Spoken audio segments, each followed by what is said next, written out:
Hello everyone, so how to make Pinterest your default search engine on Google Chrome browser. So currently I'm using Mac OS. So if I just type something like that, as you can see on the left I see Google icon, and in my address bar, if I just type something, I will be presented with results in Google. But instead of that, you can have Pinterest there and Pinterest icon here. So how to do that? First of all, just go to pinterest.com. Ideally with your just and try to search something there. So that's important. So after you did that, go to settings, and your Pinterest.com should be added among search engine options.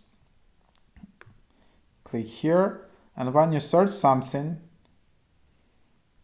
so here Pinterest.com will appear right there. So as you can, that's why it was important to go to pinterest.com and search for something, and then just click three dots, click my default.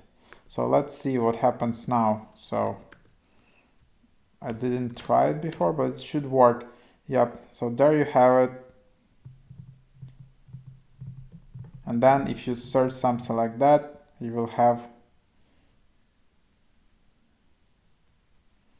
just right here.